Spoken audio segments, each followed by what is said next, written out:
Hey, I'm Ken Clark, director of AYWO, and we're excited right now to be watching Matburn.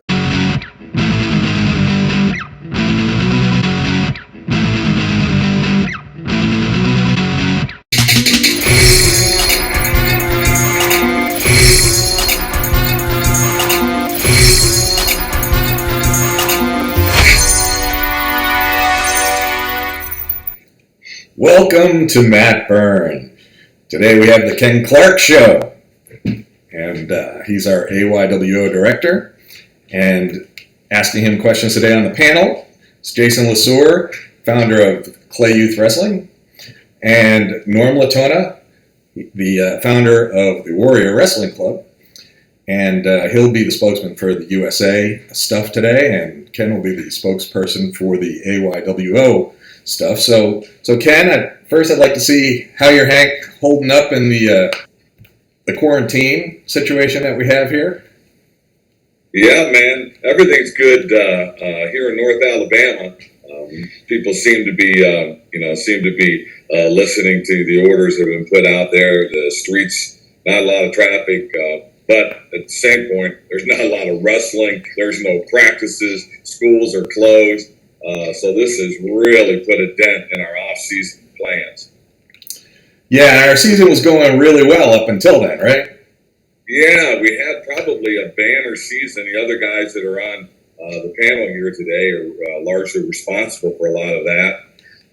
Had our best year in youth season that we've ever had. A lot of that was our working together with USA Wrestling and being able to host the largest tournaments, greatest numbers we've ever had in youth wrestling, at least in the last 20-some odd years since I've been around wrestling here in Alabama.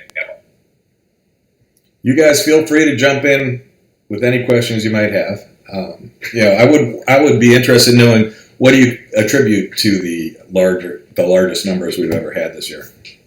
Well, over the past several years, there's always been those of us who've been around the game long enough are familiar with USA and AAU and SYWO and FCI, and they've always been kind of different entities playing against each other. This year was the first year all the organizations worked together for a statewide wrestling, at least youth wrestling, K through 8 in the state of Alabama. And then we had some phenomenal people, Niall Yamani and the people from Bayside Academy in the South really worked hard to, for the very first time, connect a lot of teams in the South Alabama that it just came together and gelled. So it was a lot of people, Jonathan Prince, USA Wrestling, and some of the people that are on board there, Tanner Moon, just to name a couple. It took some risk, and they paid off with great dividends as far as the youth wrestling went. We had some great plans. Norm will talk about some of those heading into the off season with USA and Freestyle. And then this coronavirus thing, man, it just kind of sidelined everything. Ken, go ahead, Norm. No, you go ahead. Ken, as somebody that's been around the youth scene for 15 years as a very unqualified coach, as a director, as a member of the board, and something else, I got to travel with Norm a couple times this year and come back and see those youth tournaments. And, from a spectator's point of view, I just saw so many more people, more teams, more coaches, more parents. And maybe it's been away from it for a few years, but it's grown from a sport much to your leadership and Norm's involvement and Jonathan Prince, Jake Elkins, a lot of people working together under a leader that, has some vision. It was just amazing to see that wrestling is not just central, what we consider central Alabama anymore. It's Huntsville has always had a big impact, but it was a different time of year. Now they've got a huge impact during the main season, and to see what y'all done south of, Shelby County all the way to the Gulf, as a spectator, it was quite enlightening, and love seeing that growth. Well, there were, man, I appreciate you saying that. There were two guys that really pulled the bacon out of the fire if they're, as far as success this year. Ben Wanagot, our tournament director, the guy that runs all the tournament, and David Dunford is our head of referees. They just went above and beyond the call of duty this year and just provided. We focused, Jason, together with you and Norm and us in the past when AYWO started. That focus was on the brand. Make sure that we're providing a quality product to the people that come and spend their money to come to the wrestling tournaments, and so we continue. We've always continued to do that. But this year, had it not been for Wanagot and Dunford, they just took what could have been a real confusing situation this year, and they were able to take the brand that we normally give of excellence in our tournaments and just continue them. So most people didn't see. You were right, south of Shelby County, and we saw a lot of involvement out toward Weaver, the Auburn area, Smith Station, Phoenix City, down to Enterprise now, headed down that way, and then several Florida teams. Anybody that's west of the Chattahoochee River and Florida, that Panhandle started coming up as well. So, but hats off to those two guys, man. They just made it, as well as all of our tournament directors. Did you guys make it down to the golf tournament that they had this year?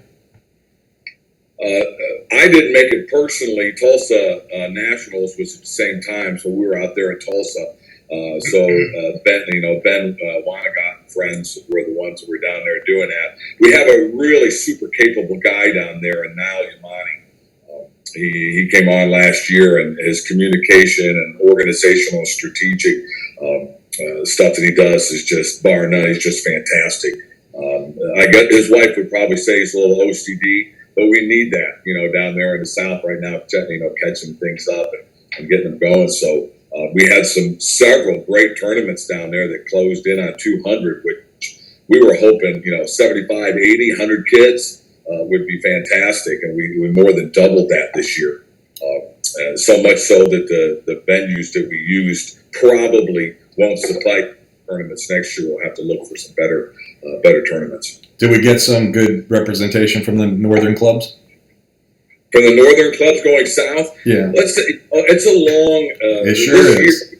Yeah, we had two or three things happening. You had USA coming on board. They were fantastic. They wanted some tournaments. We did, as I think we were able to accommodate all but one club in getting tournaments. It was pretty late when we made all this, so they were fantastic coming on. It was some frantic work getting it together, and with that point, then we had issues with tournaments in the north, tournaments in the central part of the state. The USA kind of wanted to have, and then what we were trying to do as well in the south. So we didn't have as much participation. Of course, you've always got clubs like Warrior, Shat Bristler. They took a bunch of kids down. We took several from up here in Tennessee Valley, and people helped as much as they could. But really, the South's really going to have to kind of gel that down there themselves, and they worked real hard on it. And most of the kids came from there, so that was the real positive benefit that we saw. That's great. Ken, there's one other part that let's not leave this out that's been around. I think this was the second year, had a large impact on the youth and stuff tournament truck. Being able to provide those facilities to, a club that wants to host a tournament that doesn't have enough parents and stuff. Maybe Norm wants to talk about that, but man, that really puts on a good product. Yeah, they're indispensable at this point. I do want to throw it over to Norm there on that aspect. That since we came into contact with AAU up in Tennessee and some of their clock towers, and then Norm really came out with this vision of trucking. It's really indispensable now as far as our Gladiator stuff for running the kind of tournaments that we need to run. So Norm, how frantic was that for you this year? It worked out great with a lot of hard work from a bunch of people.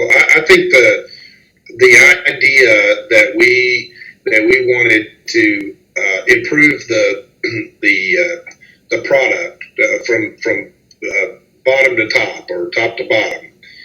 Was something we talked about for many years, and even going back into a decade ago, and we've kind of struggled with that over the years. So I did think the resources that we brought to bear through that organization like Tournament Truck was important, and frankly, it sort of raised the bar in terms of what people's expectations of these events are, and that's just one piece of it. I mean, the organization, from awards to our registration process being streamlined, to the way that we handle weigh-ins, to the way that bracket management's handled, from starting on time, running more or less on time, increasing the number of competition surfaces as we need to, having a deep pool of quality officials. Those are all just as important in my mind, and so we've taken all those steps as well.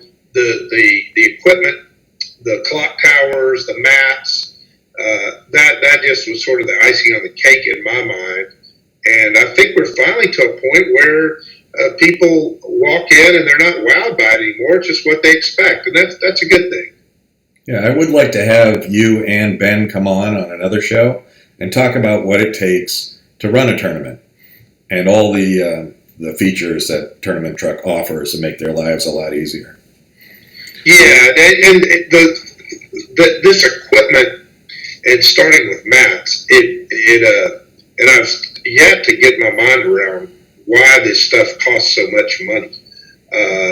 But these mats are expensive, and all the equipment. So the more we use it, the more that we're able to rent it out, say, and the better we are able to pay for it. And our idea is just continue to roll more money into purchasing additional equipment.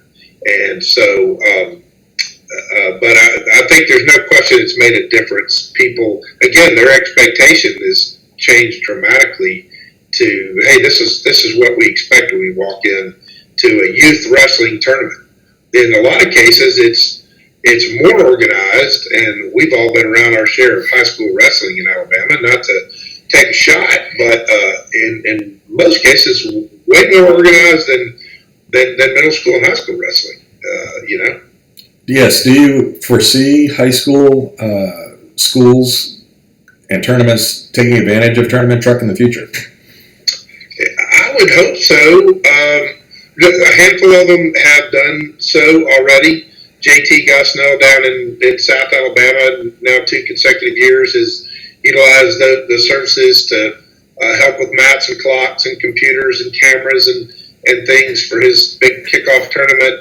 What is that tournament? Jason has been down with me. Is that the Battle of Murder Creek? No, that's the.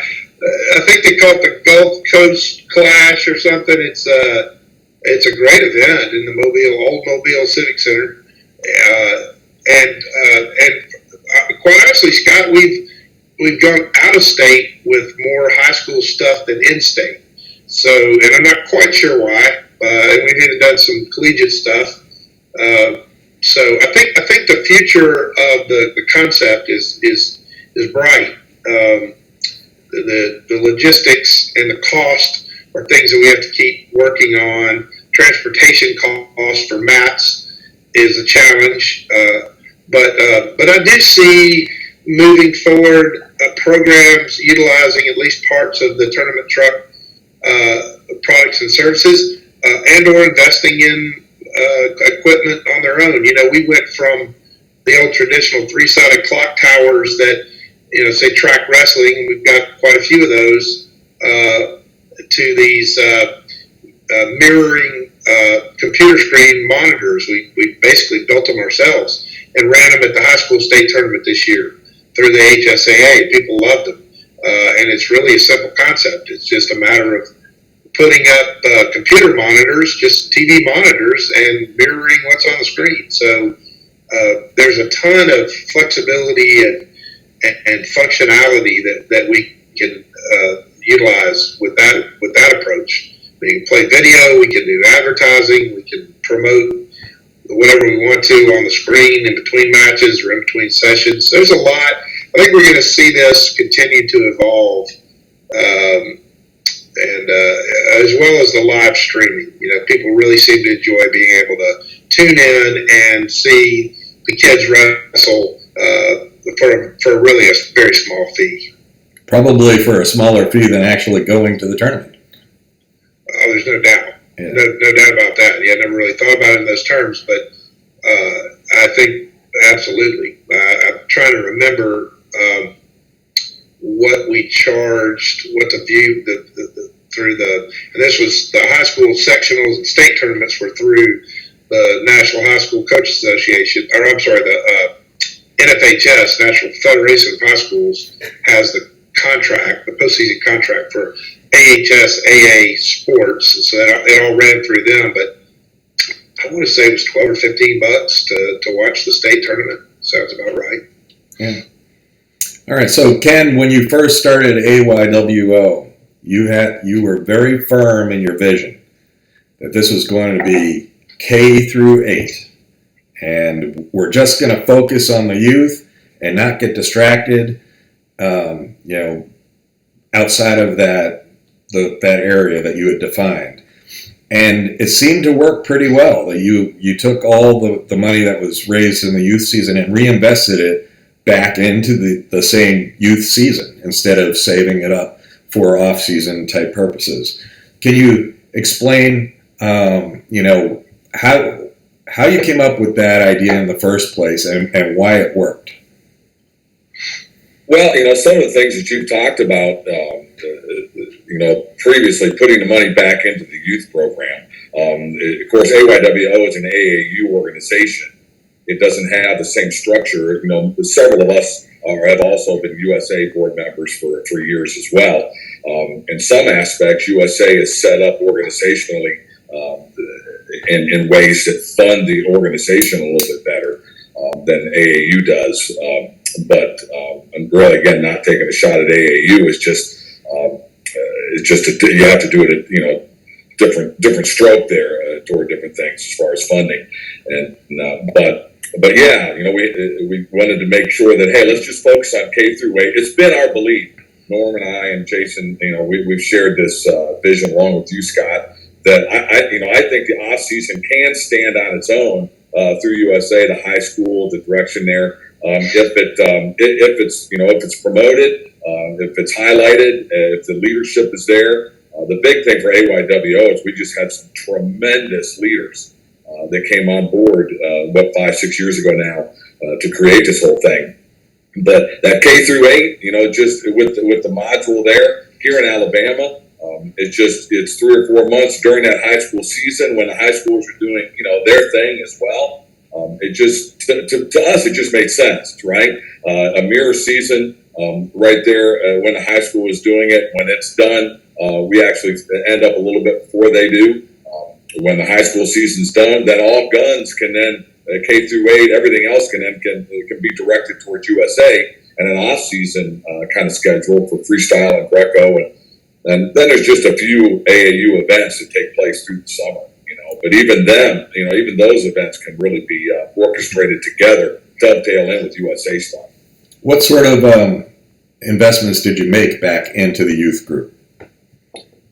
Well, all the monies basically go back into K through 8 that we make from tournament track wrestling things. Initially, we had self-sacrifice from a lot of the clubs like Warrior and Clay and Tennessee Valley, and that's just to name a few.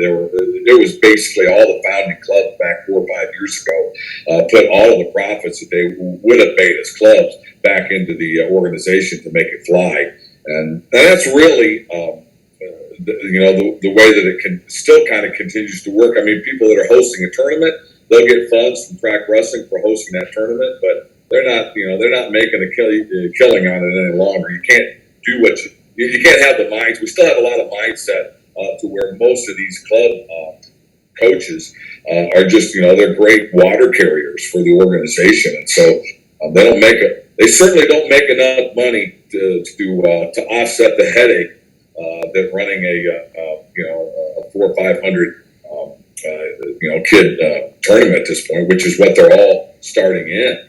We've had some clubs that started this year early on. Well, we'll take an early tournament because we don't want the numbers, and still blew up 150, 400 kids right out of the gate. So, yeah.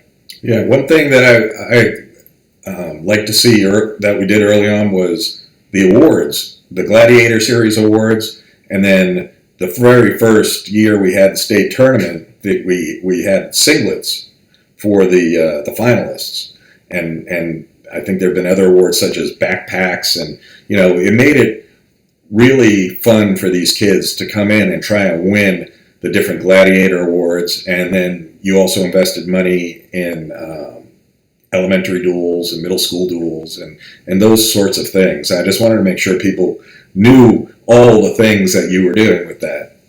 Yeah, I appreciate that. Thank you. Again, Tournament Truck and Norm and Warrior and different clubs, and our state tournaments got fantastic awards. And like you said, we've done it so well, so long that some people came in this year. We don't want another backpack. We don't need another singlet. All right, well, we'll try to creatively think of some different things, to move with that. But shifting some of that money over toward this year was our first dual championship that we ever had on a K-8 level. And it was just a great success. Thompson and the people from Warrior carried an extra day of tournament on there, which is an added burden for them, but it worked out really well, and that will help then bridge that gap into the off-season type of things that we want to do that we haven't had in the past. I'll say too, talking specifically about the off-season stuff, that I guess 5, 6, 7 years running, we've sent teams down to Orlando, to Kissimmee for the Disney Duels, where the organization, AYWO, has paid the entry fees for each of those teams. And some years we've had as many as 3, I believe, teams, and then also paid big pieces of the gear that we outfitted the kids with. Nice stuff, singlets and warm-up gear. And just from a competitive standpoint, bringing all these kids together from all over the state. Year before last, which was the last time we actually competed down there, we actually finished third in the All-Star bracket, which is the top bracket in that tournament. This is a tournament that features some of the top kids. I think the Pennsylvania team that won it that year had 7 or 8 Division I signees. I'm not talking about Division I capable kids. I'm talking about kids that had actually signed Division I grant aids. So there is a high level. The competition there is a high level for us to compete in that upper tier. Going back a few years, you would have. I would have had a hard time believing that, and we certainly did.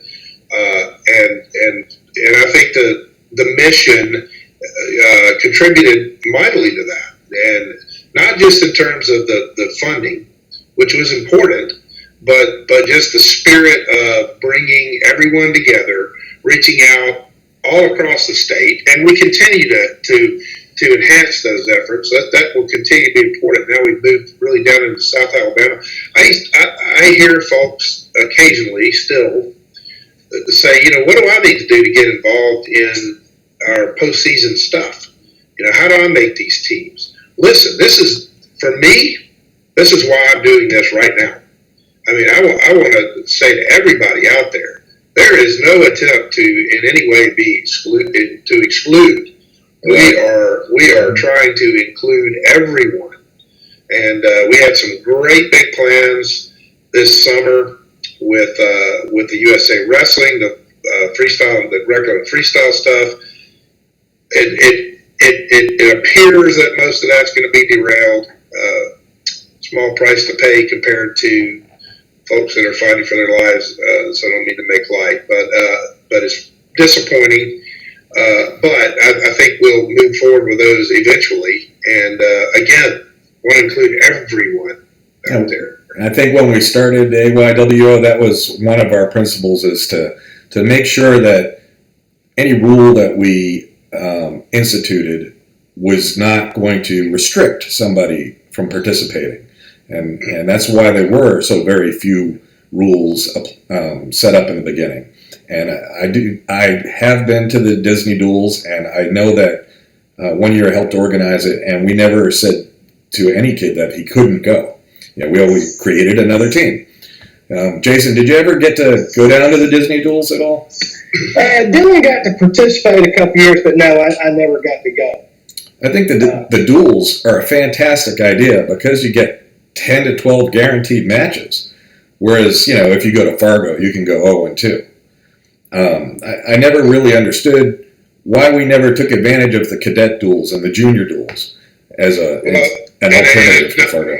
And to jump in on that, Scott, that's what I was referencing. So we had done and continue to work this year. This was set to be the first year in my memory. In fact, I'm quite certain it's the first year ever that we would have fielded 2 duels teams to go compete in the Greco Freestyle Duels tournaments. And in fact, we had plans, had coaches named, team leaders set, gear designed. We're working diligently on travel plans, had airline tickets in some cases already deposits set. Our plan was to field a schoolboy cadet, which is now referred to as 16U, and junior duels team, all 3.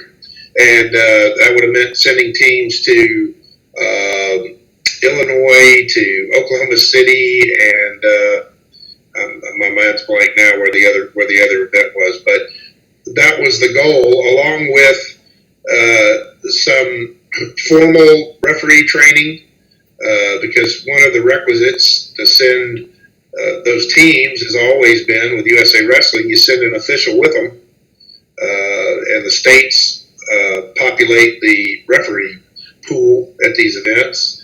And so we had lots of big plans, along with a nice in-state season culminating at Huntington down in Montgomery for our Freestyle and Greco state tournament. We had a couple of training camps planned. So unfortunately, a lot of that stuff has really been put on hold. It looks as if we may lose it, but I'm with you 100% in terms of the concept of let's develop our Greco and freestyle folks and give them an opportunity to go compete at these duels where they can go get, as you said, 10, 12, 14 matches for a small fraction of the cost that Fargo, that Nationals costs. And organically, we'll have kids that end up in North Dakota based on performance and coaching decisions and other opportunities that come out of these duels. So I do think that's the future in terms of development. And if it gets completely derailed this year and it's looking more and more that way, then we'll just have to get back on the horse this time next year. I think it's a great way for kids to understand whether they're ready or not for a Fargo type trip, because it can be very cost prohibitive to go. So you get the same kids that are going to Fargo coming down to the duels. You get to challenge yourself against the same kids, and you can say, hey, you know what? I think this is the year, and sign up for that Fargo team. Well, just to give you an idea, the cost, and we didn't have it down to the penny quite yet, but the cost to travel on the duels teams, and they were depending on which team, but just on average, it was a 4, 5, 6 day trip. Transportation, lodging, competition, gear was, as you said, a fraction. We were looking somewhere in the $300 to $400 per kid range. Mm-hmm. And which is kind of where we've been in years past with the Disney duels. When you start talking to kids and families about a week-long trip, where you get a dozen or more wrestling matches, high-level wrestling matches, honestly, and you can do that for less than $400. That begins. There's value there, and just by nature, Fargo, it's a much longer trip. It's much further to get there. As you said, you run the risk of going out there and not getting near the number of matches, and the cost is generally twice that, if not more. So not to discourage that, because I think that's important too. But imagine a state. Imagine us being 2, 3, 4 years into this program, where the kids that attended these, say they wrestled on a schoolboy team, maybe a cadet team or two, maybe at least a junior team, before they even compete in Fargo as a junior. It's really game changing, and by the way, all these kids from Ohio, Illinois, Pennsylvania, New Jersey, New York, California, Utah, Arizona, you name it, Michigan. That's what their experience. And so those are the kids that we're competing against when we show up out there in North Dakota. So that's a real uphill climb competitively. And so even from a competition standpoint, you can talk to some of the coaches that can speak on that a heck of a lot better than me. It's a game changer. Well, so let me ask this question, and maybe y'all can. Is AYWO leadership, Ken, maybe this is directed at you. Norm just mentioned all those other states and their off-season program and Freestyle and Greco. We're still behind the 8 ball with the AHSAA when it comes to our high school athletes and our high school coaches in the off-season. So how do we change that? How do we get to be more like Florida or Tennessee in their rules that they have in place? Yeah, man, that's a great question. To me, I think beginning is like Norm said, we've got derailed a little bit with this coronavirus type of thing. But up into that point, up until this point, together with JP and under Norm's leadership, and then we're going to bring, from AYWO, because our focus is on K through 8. When that ends, man, we can turn all the guns to the ship onto, to USA efforts as well. Get that tandem type of thing working together. It really would have been, and I'm hoping Norm can maybe chime back in as to where he thinks an end all date is. Okay, beyond this we can't. Yeah. Everybody else is in the same point, right? I mean, nobody else is able to practice either. No. So where does it get to a point to where, all right, by this date, then schoolboy's done, cadet nationals are I mean, I'm hoping we can salvage those things still this year. Yeah, and I will answer that. We've been on conference calls weekly. USA National has done a great job. They've created a COVID-19 task force. They've got some real heavy hitters that know what the heck they're doing. Dr. Tom Price, who was a former Health and Human Services Secretary, is part of that board.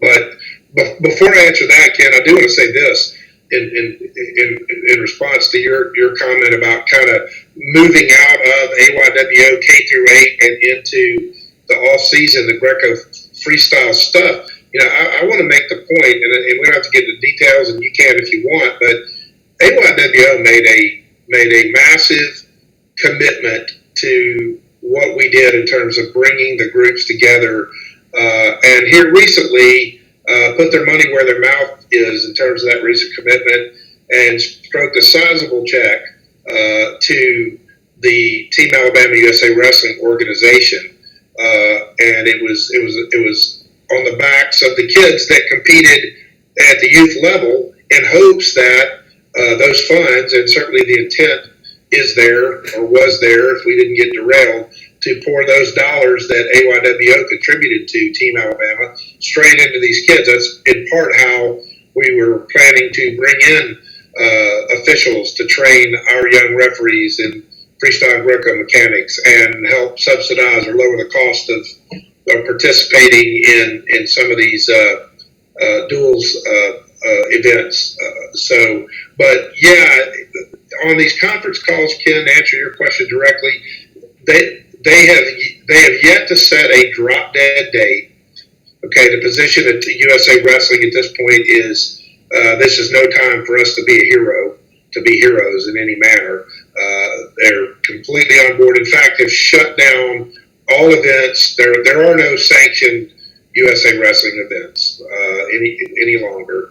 They've shut that down and have yet to set a drop dead date. Some of the state leaders are really pushing for that at this point. Understandably, you got travel plans. They have airline ticket deposits. Some of these, California and places far that send, 120 kids to this event.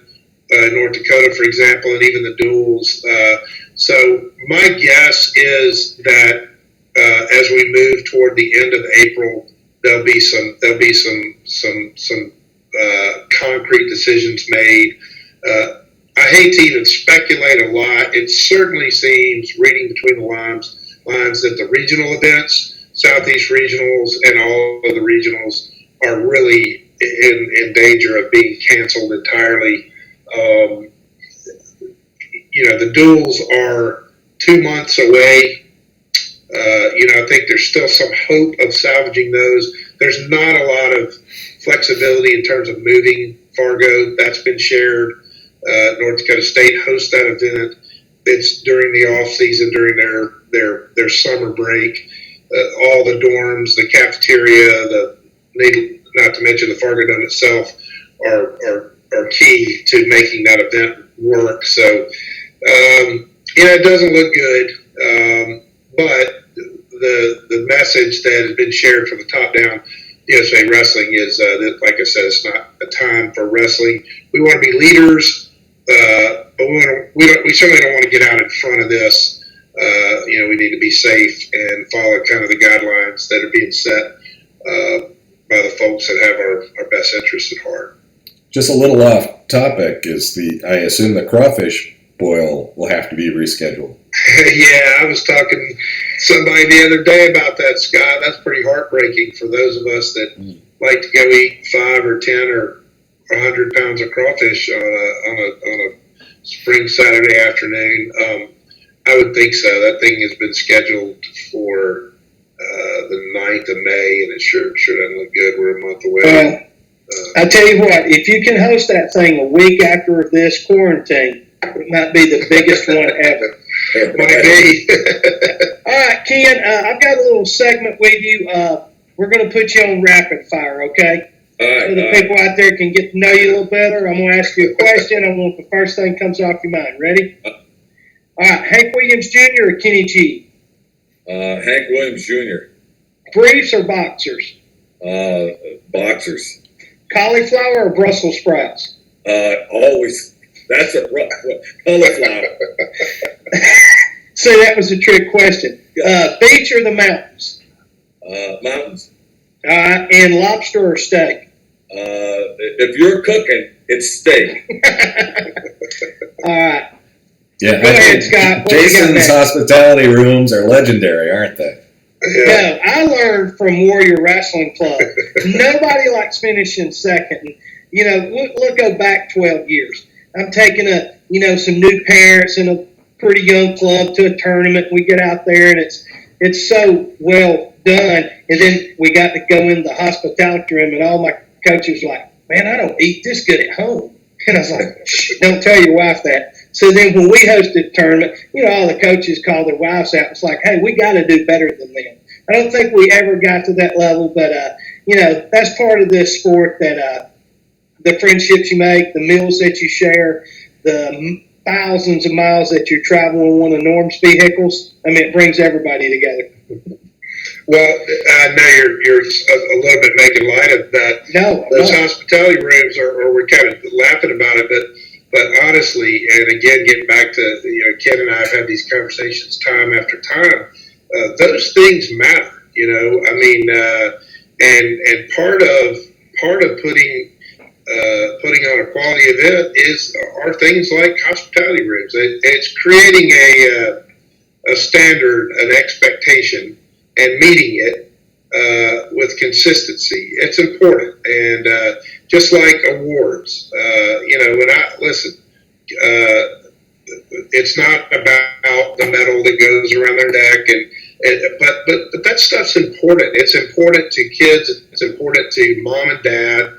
It's important to grandmother and granddaddy, or their brothers and sisters. And this is a family sport, and we don't pull one or two kids in. We pull family. You go look at collegiate wrestling. I was talking with Cody Brewer, one of the Virginia Tech coaches, the other day, and just talking about the number, the brothers in the sport of wrestling. It's just insane. I mean, he rattled off dozens and dozens of pairs and triplets of brothers that are, and we all know lots and lots of them. But so I think it's a family thing, and I think that the commitment to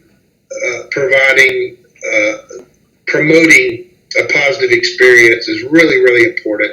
I think that's what AYWO has done so well, and hopefully moving forward, we're going to see a little bit more of that on the USA Team Alabama USA Wrestling side of things.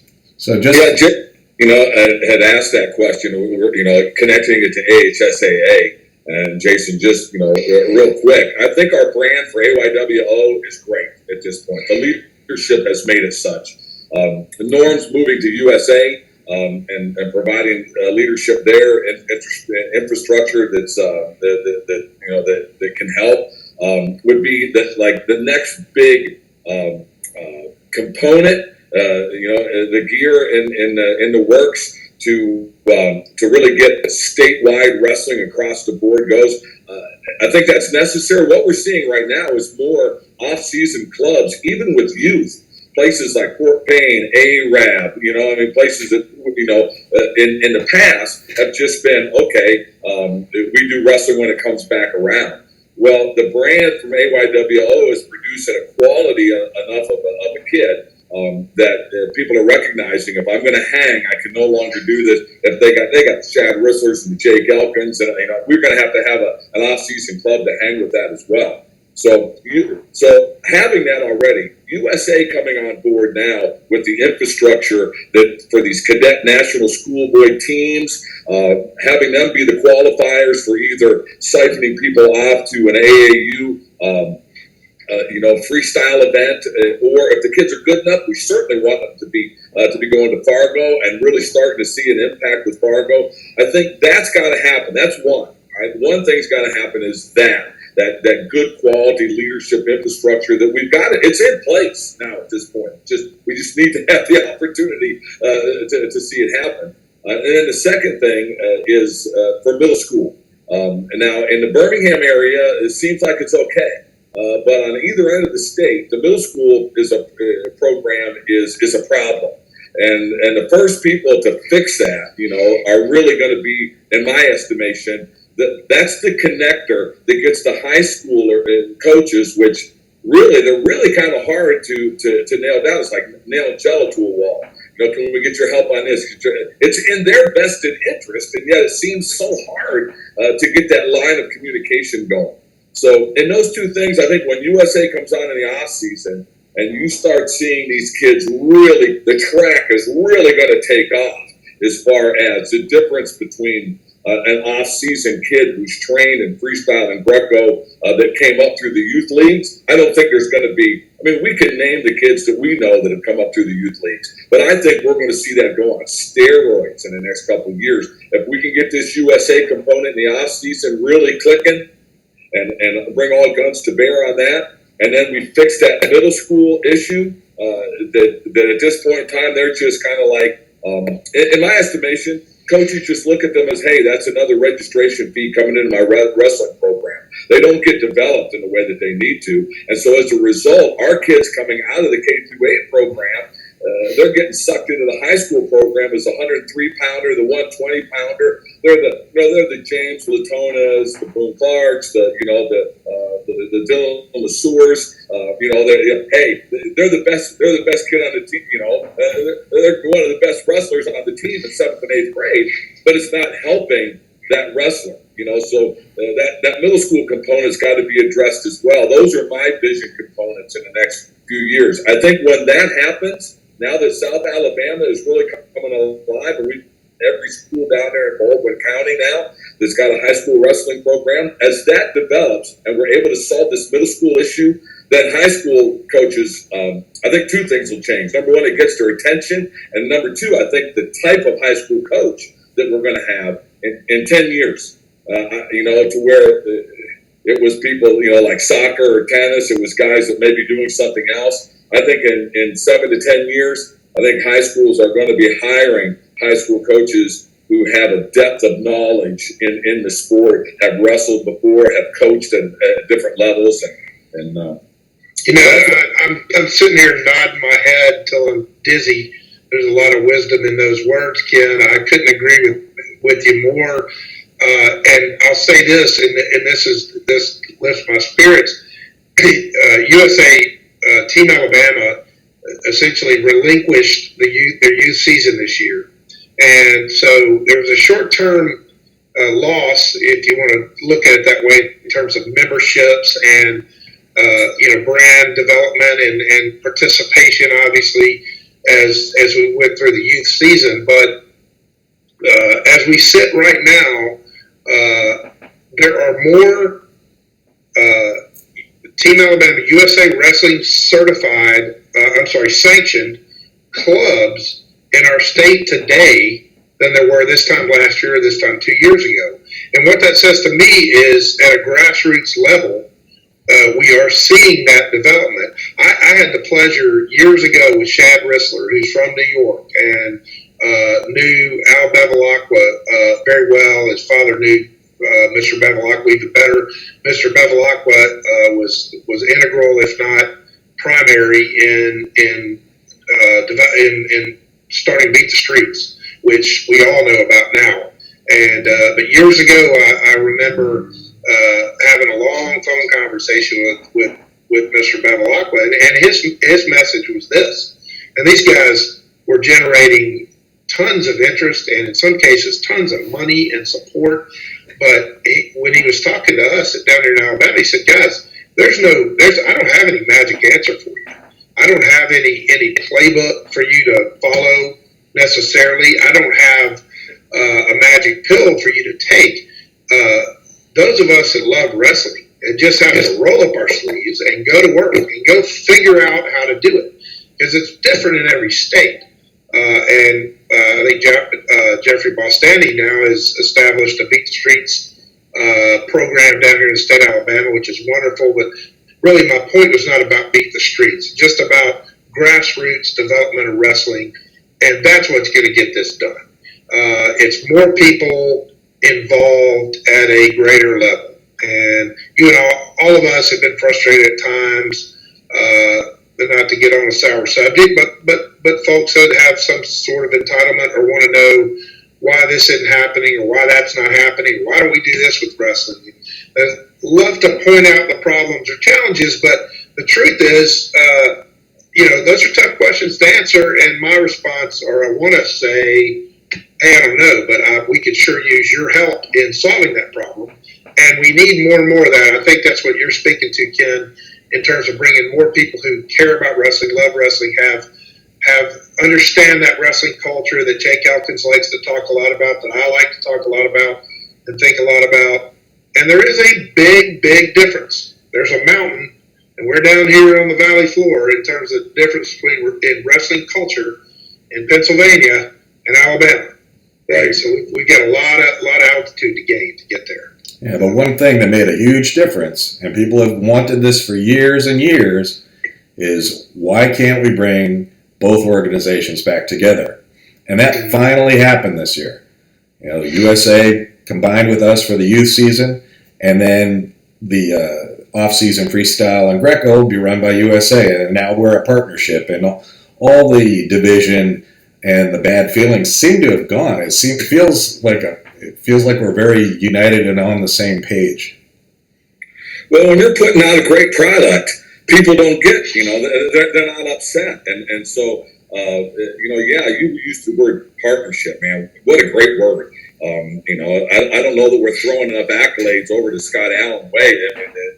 For years, our ability to do even what we're doing right now at this moment is feasible because Scott, you worked so hard so long and put up with so much stuff throughout the years. But yeah, this partnership, I mean, we really are positioned, in a way to work together. I don't know if we can even, or if it's, we might even want to throw something out there to. We don't need to save anything, but it's one of the things we could do at the USA level this year. Is that if you haven't, Norm mentioned the aspect of clubs, certified clubs, but if you haven't got a card, if you've got a wrestler or you're in your club, they don't have the cards. That would be another big thing. Even if we're not having tournaments, with the fact that this coronavirus has come through and hit us in such a financial way, that's what we're going to do with these tournaments, right? We're going to be to be heading toward that. So if your kid doesn't, our kids are getting cards. I would, as an AYWO director, I would be encouraging everyone at this point in time with what we're having to go through and what we're suffering with. Man, it would be a great thing to go out and get that $40 USA card, get some of that revenue coming in because we're going to need it for what we're doing this summer and what goes into next fall. If we could preload a little bit of stuff and be able to go out the door with the resources that we need come September, when it's time to re-up for new memberships, man, what a great thing that would be. Yeah, USA actually, speaking directly to that, Ken, and for folks that maybe don't understand the way it works with USA Wrestling, that $40 card, I believe it's about $15 of it does come directly to Team Alabama, directly to the state.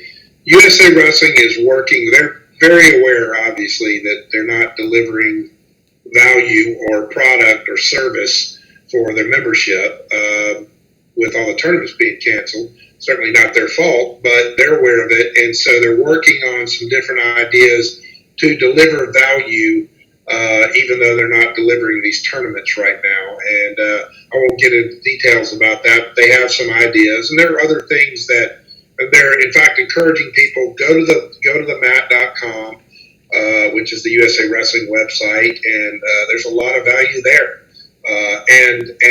And certainly reach out to us at a state level and even to the national folks. And so it is a tough time. It's challenging. But yeah, absolutely. It's an Olympic year. These Olympic athletes have been training in most cases their entire lives, have just been put on hold. And it's just devastating to a lot of people. The reality is there's a fiscal reality to all this. And certainly if you feel led to support USA Wrestling either at a state, local, or even a national level, it would be very well received at the present time. No doubt about that. Great. So, Jason, I don't know if we, come full circle on the AHSAA thing.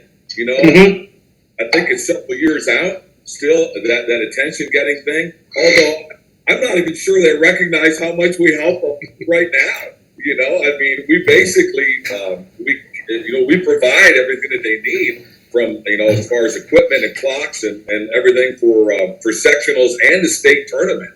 I know it's appreciated, but there's a lot of, so we're already in there, but helping out, but there just seems to be some big holes that need to be filled before, those of us, any of us that have had to deal with AHSAA, some of the, I'm not sure what the magic is, to work there. But I think we're probably several years away from really impacting AHSAA. And I think the two big proponents are our middle school and this off season with USA. If we can make those things click in the next 3 to 4 years, along with that southern presence that we're seeing from South Alabama, man, then I think we have an opportunity to really influence the culture. Where I come from up in Pennsylvania, if you don't buy your season ticket, it could be $1,000 in Central Pennsylvania for the season to be a ticket holder for a wrestling department. And if you don't, if you don't get that season ticket 2 or 3 months, in August, September, you don't get into a home tournament. The gyms are packed out, seating room only, standing room only. Yeah. So that's a culture we need to provide here. Looking for HSA to do some of those things. I think it will come with a groundswell of leadership that we have with our K through 8, and now with the off season with the USA stuff. Combine that with a middle school program that really kind of works, and then that's the attention getter. Yeah. Well, and I agree with you. I was going off of the rules that our coaches are sanctioned by through AHSAA versus Tennessee and Florida, and just where I wanted to go with that was getting those youth kids. If we can get them into the state tournament for free, if they won a tournament, if they've got a medal, if they could get in there free and fill up a whole section from that middle mezzanine all the way up to the roof, their parents have to pay to bring them, so that's great, so they could even see this. And getting them, I know I did it with my kids, I know Norm did it with his, but taking them there at such a young, early age and take them every year, getting them, comfortable with the environment, the atmosphere and stuff. I don't know. That's why you light a fire into these kids, and that's the type of kids that come up with these dreams. Like Sam Latona, I'm going to be NCAA champ. I mean, that kid's been working towards that goal since I met him. I believe that's he'll accomplish it. Well, we used to have the Walk of Champions at the state tournament, where this youth state champions would all have a little parade at the beginning, and they all matching T-shirts, and we could bring that back, I would imagine. Yeah, it's doable. Again, it takes some time. We're at that point now to where return of investment is a huge thing that we have to look at with our brand. The things that we do. What's getting us our biggest bang for not just the money that we spend, because that's not really a lot of money, but the time and the investment. Scott, you were really heavily involved in girls wrestling. Look at where that's come just since you began it with us several years ago. Now we've got 2 great women that are involved in some of that stuff. So just in that, you got to look and say, okay. Where do we want to spend? Because now it's not an issue of money, really. It's an issue of leadership. That's what Norm and I have found. All of you guys on the board in the last 5 or 6 years, this to be true. That the resources will follow the leadership if it's there, and the vision that's there. So, that's the key. Now for us, okay, we're going to spend time, energy. What are we going to get the biggest return of investment out of the time and the leadership things that we're putting in and asking people to do? In my mind.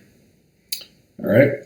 One thing I want to get to before we finish, and we're coming up on an hour now, and I don't know anyone who will sit through an hour, but perhaps they can watch it in pieces. What do you have planned coming up? I believe there's some elections and board meetings that will be coming up that are supposed to be coming up this summer. And then for the next youth season, are we going to see any more rules changes? We have 2 big. Not a lot of rule changes. Like you're saying, we try to keep the rules at a real minimum. There's things we need to put in. We've got our board kind of works on an odd year, even year type of thing. I'm going to encourage people to go on AYWO.org and just look at some of those things. We need good. We're having some leadership like Norm transition over to USA. So, and we'll have people that'll work with him along those lines. So we need good leaders, and we have good leadership coming on board.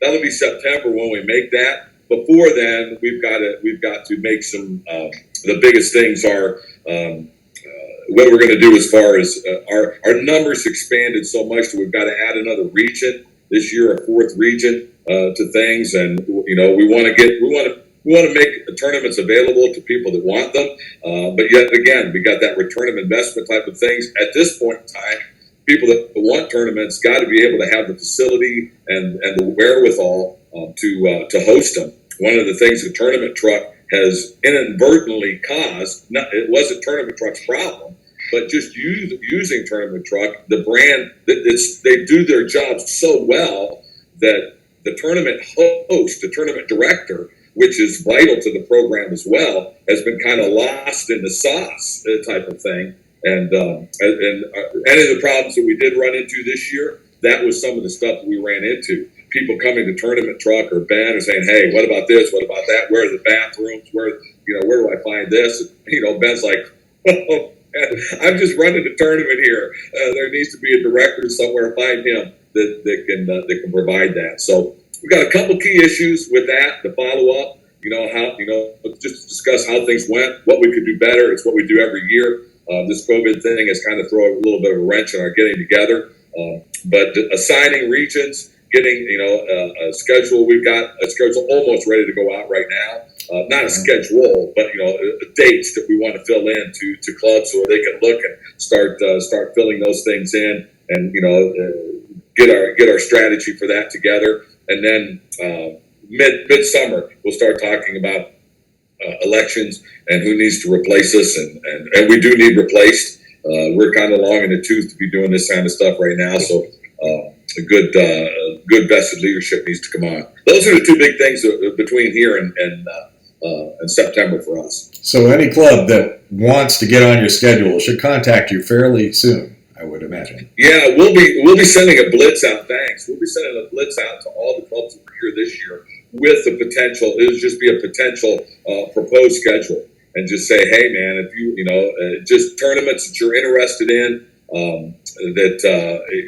let us know." It was amazing last. We're getting kind of it's a good problem, but we're getting kind of a problem where people just recognize, wow, the tournaments are so big, the numbers are so big, we really can't handle that. So a lot of smaller clubs. So what we've been kind of encouraging is, if you're a smaller school, get together with 2 or 3 other clubs. Maybe share the revenue that comes from that, getting something in your area. That seems to be the more important thing. At this point in time, if we have a Gladiator tournament in Birmingham, then we don't want to have a tournament in the north and a tournament in the south on the same weekend. It's just logistically, it's really just difficult to do that. So our biggest issue is that there's going to be one in the north. Then we want to have a tournament, another tournament in the center, or region, what would be region 3 over toward Opelika and stuff, or down towards south. So we'll get that out here within the next couple of weeks. By the 1st of May, we anticipate people spending the month of May and the 1st of June getting us up to date with what they want as far as tournament stuff. Then we'll start as a board making decisions where we're going to have those. And by 1st of July, we should have our tournament schedule out for everybody to see as far as AYWO goes. Well, Ken, thank you so much for coming on the show. I've always appreciated your commitment and your passion and your leadership. You were the right person at the right time, and I'm sure everyone else agrees with me. Well, I appreciate that. Right back at you. I couldn't have done anything, the vision that God placed in my heart, if it weren't for you guys.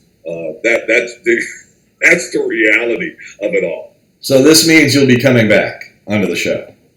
Man, if you'll have me, you're doing a great job, man. I'm always impressed whenever I get invited to do anything by Scott Allen. And if Jason Sewer is involved in the party, I'm here. Jason is the personality for sure. And that's a nice way of putting it. Thanks, guys. I'm just kidding. Hey, Ken, Norm, thanks for your time. Scott, again, this is episode number 2 of Matburn, and I believe this one's better than the first one. We're actually on episode number 4. Oh, I missed 2. You missed 2. We had Jake Elkins on 2. Lee James is on 3. That hasn't been released yet. And this will be 4. Hey, I'm Ken Clark, director of AYWO, and we're excited right now to be watching Matburn.